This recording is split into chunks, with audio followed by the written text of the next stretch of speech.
Baik, Assalamualaikum warahmatullahi wabarakatuh. Sebelumnya, perkenalkan nama saya Nandita Sasha Kamila dengan NIM 2202785 dari Pendidikan Fisika UPI Angkatan 2022 kelas A. Nah, setelah sebelumnya kita mempelajari terkait eh, klasifikasi dari gelombang dan besaran-besaran gelombang, kita akan mempelajari terkait karakteristik gelombang mekanik. Oke, eh, gelombang mekanik dalam kehidupan sehari-hari itu sangat banyak sekali. Ya, misalnya gelombang transversal itu misalnya kita memiliki tali yang dinaik turunkan, maka ini akan terbentuk gelombang. Lalu ini ada slinky ya. Slinky juga akan terbentuk gelombang jika dinaik turunkan di ujungnya. Atau mungkin jika teman-teman suka nge-gym nih, misalnya ya, eh, pasti tidak asing dengan alat ini atau battle roll. Nah, ini jika dinaik turunkan, itu akan terbentuk gelombang juga. Nah, ini untuk gelombang transversal. Nah, untuk gelombang longitudinal, itu misalnya selingki yang eh, diarahkan, digerakkan bukan naik turun, tapi itu sejajar. Jadi maju mundur. Nah, itu akan terbentuk gelombang longitudinal. Lalu itu contohnya itu seperti apa? Seperti kita mendengarkan suara misalnya. Nah, ini ketika kita ada sebuah sumber bunyi, lalu sumber bunyi ini menggetarkan partikel-partikel udara sehingga ada rapatan renggangan dan masuk ke telinga, maka suara itu bisa didengar oleh kita. Ya, kalau saya frekuensinya itu berada di audiosonik. Oke. Oke, lanjut. Nah, sebelum kita mempelajari lebih banyak fenomena terkait sifat-sifat gelombang, kita akan mempelajari terlebih dahulu terkait muka gelombang. Nah, misalnya, nah, kita melemparkan batu ke sini, maka akan terbentuk seperti gelombang lingkaran-lingkaran yang merambat. Nah, atau mungkin agar lebih jelas kita akan menggunakan simulasi PET itu ada di Waves Intro dan Waves Interference. Ya, uh, nah misalnya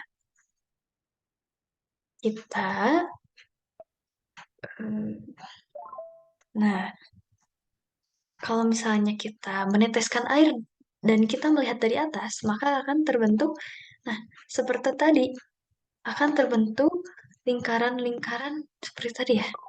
Nah, bagaimana kalau misalnya kita melihat dari pinggir, misal? Eh, ini side view ya. Nah, dari pinggir atau misalnya kita memiliki akuarium. Nah, ketika kita melihat dari pinggir itu, ketika kita meneteskan air gitu ya, pasti akan terbentuk seperti ini. Nah, sama seperti video yang sebelumnya. Nah, kalau misalnya kita melihat grafiknya, ini adalah water level. Jadi, nah di sini sama ya.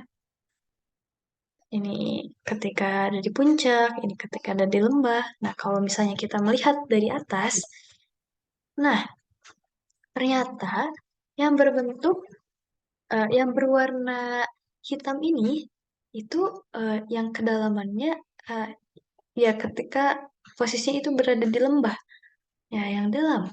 Sedangkan yang terang itu ketika di atas atau ya berada di puncak gitu ya. Nah, itulah muka gelombang. Atau bagaimana kalau misalnya kita punya wadah kotak misalnya. Nah, misalnya kita punya wadah kotak nih, berbentuk kotak, lalu kita memiliki water wave generator, atau mungkin kita bisa menggantinya jika ingin mencoba, bisa menggunakan kayu yang kotak, yang seukuran dengan baki, ya, atau wadahnya, atau ada water wave generator ya, atau penggaris juga bisa. Nah, jika kita nyalakan, nah, bagaimana? Sama, jadi jika tadi itu melingkar ya ke segala arah. Nah, jika eh, sejajar begini, panjang, maka si muka gelombangnya tidak akan berbentuk lingkaran, tetapi sebagai garis-garis itu. Nah, sama seperti tadi, ketika ini berwarna hitam, maka itu berarti lembah. Nah, jarak antara misalnya dari ini, titik sini, puncaknya, dari puncaknya sini ke sini berarti panjangnya adalah 1 lambda. Tuh. Oke, kembali lagi.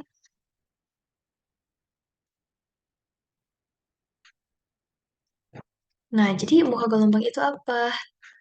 Muka gelombang itu adalah eh, kumpulan titik-titik pada medium yang memiliki fase simpangan yang sama. Nah, arah rambat gelombangnya itu selalu tegak lurus dengan muka gelombang. Tuh. Nah, ini kan kalau misalnya ini tadi seperti yang di ketika kita menjatuhkan batu ya pada air. Nah, si arah rambatnya itu ke segala arah kalau ini. Nah, kalau misalnya ini seperti yang tadi ketika ada water wave generator yang panjang, nah itu eh, tidak ke segala arah, tapi hanya ke satu arah. Nah, ini biasanya kita sebut dua dimensi. Nah, ini satu dimensi dan ini dua dimensi. Karena kan misalnya ke X dan ke Y gitu ya. Oke. Nah, sekian terlebih dahulu untuk materi eh, pengantar sebelum ke sifat-sifat gelombang mekanik. Silahkan kerjakan latihan soal yang terdapat di Alkapedia ya. Sekian, Assalamualaikum warahmatullahi wabarakatuh.